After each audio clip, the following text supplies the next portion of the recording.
Can you give me 10 minutes? I need to make a video about compressor attack times. I'll go and put the kettle on then. Cheers, man.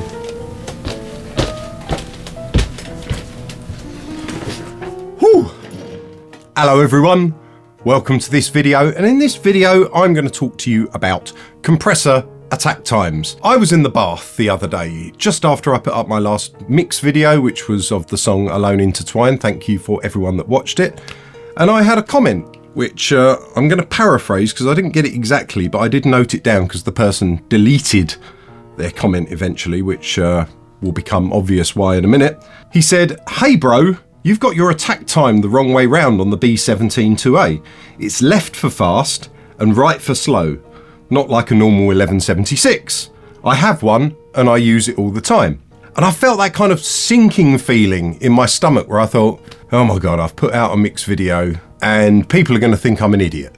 Okay, and that's kind of, I think, everybody's fear. You put something out there and you could have loads of good information out there, and then you do one thing wrong and everyone's like, you're an idiot. And I thought to myself, I couldn't have got that wrong though. I would have heard that. I would have heard a fast attack versus a slow attack. This doesn't make sense. So I checked up on the manual. I went to the Black Lion Audio website first and I checked their write-up, and it actually says on their website, the 1176 side of the B17-2A works differently to a normal 1176. The attack time, if you turn it all the way to the right, is a longer attack.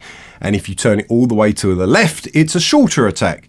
Now, I was used to this with Black Lion Audio because my Bluey 500s work exactly like this. The attack is actually the other way around to a normal 1176. So it's more in keeping with pretty much every other compressor out there. The 1176, the attack and release are the wrong way round. They're not really the wrong way round, but it's different to most standard compressors. And I thought, how have I screwed this up? This is ridiculous. So I also checked the manual, the PDF manual, and this just doesn't make sense. I definitely would have heard this. So I came downstairs after my bath with a slight feeling of anxiety, thinking, right, I've probably screwed this up and I'm going to have to issue an apology and never do a mix on YouTube again because I'm going to look like an idiot.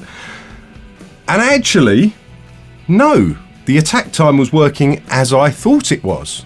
So have Black Lion Audio got this wrong in their manual? Now I know the Blueys work like that, so you can see why I was anxious at first, because I thought, well, that is something that Black Lion Audio do. But I've got a feeling they've copied and pasted that paragraph from another one of their compressors and put it into that manual without actually checking, and I think it is actually the other way round. So let's talk about what attack time is. I'm not going to discuss what a compressor is. I actually made a video ages ago which really didn't do well, where I wrote an entire dynamic range audio compressor in an Excel spreadsheet. Well, it was actually a LibreOffice spreadsheet, but let's not get pedantic. And I really thought that video would do a lot better than it did, but I didn't have as many subscribers then. So if you want to know more about compression, go and check out that video, because I literally discuss how compression works, all the different options and stuff like that.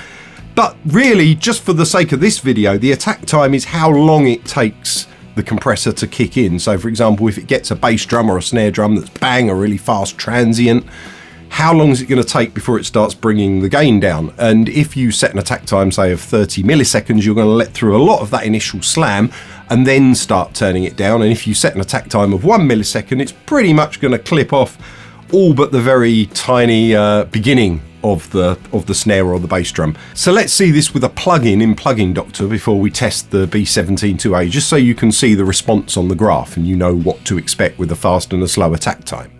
As you can see, with a fast attack, the transient at the beginning where it changes volume is much shorter. And then if I make the attack time longer, you can see it's longer.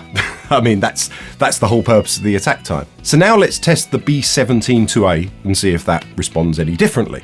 And as you can see with the attack knob all the way to the left, it is letting through a lot of the initial transient. And if I turn the attack knob all the way to the right, it's really tightening it up, which says to me that if the attack knob is turned all the way to the right, then it's the tightest attack. And if it's all the way to the left, then it's the slowest attack, which is in keeping with a normal 1176.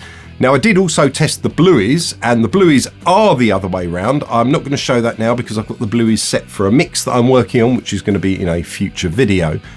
But the reason I wanted to make this video, because I went back to the guy that commented with my results and then he deleted his comment, which I thought was unfortunate because he probably thought that I was going to call him out or something for being an idiot, because I did say I was going to make a video about it. And actually, I'm not going to call him out for being an idiot, because there's a couple of videos on my YouTube channel from years ago where I was using 1176 plugins where I actually made that mistake. I didn't realise. I mean, this was a long time ago, but we do make mistakes. I make loads of mistakes. So, you know, people are going to call me out. If I'm going to do mixing on stream, people are going to call me out for things. But if you think something's a mistake and then it turns out it's not, I'm not going to berate you for it, because really what it did is it led me to investigate and check again. And now I know for certain. To be honest, I can't remember whether I even tested the unit when it turned up. And I would say, well, maybe this unit is wired differently, but I have two of them and they're both doing the same thing. So to me, that suggests that the B17-2As are actually wired on the attack knob the opposite way round to what the manual says. And I would never berate someone for making a mistake on these things. You know, if I do a mix video, I might say 30 things and go into details with 30 things, and I might make a mistake in one of them, and feel free to pull me up on it. And although you will give me an anxiety attack in the bath, I will also come on camera and either hold my hands up and say, yeah, I screwed that up, or I'll say, well, actually, no, I think this is this, and then we can have a discussion about it. So feel free to comment, feel free to tell me that you think I'm right or you think I'm wrong, or pull me up on something. I love all of it. But just keep it polite. My comments are a sewer-free zone. Remember that, it's a sewer-free zone. And 99% of the comments I get are really nice. We're building a great community. Thank you for all the feedback on my last video about wanting people to release multi-tracks more. That was really encouraging. I do feel that we are doing the right thing here and actually building something. It's just wonderful to see. I think now 5 people have sent me mixes from the multi-track that I put out, and now there's a guy that's made 2 videos on YouTube that are in French, but they're great. He goes through with a GoPro on his head and mixes the songs, and he's used the multi-track from my videos. So I'm really, really happy that something is coming from this channel, and I wish to keep it going for as long as I can. I will be going out on tour in February, and I'll be back sort of towards the end of March. I'm trying to film as much as I can with this rig before I go, so that I've got videos that I can edit while I'm away and put out. But we may end up just doing some sort of plug-in and more DAW-based stuff while I'm away, because obviously I won't have this equipment. Whatever happens, I will try and make it entertaining, educational, and I can't think of a third thing. So on that note, please like, please subscribe, please share, please leave me a comment, and I'll see you in another video. Goodbye.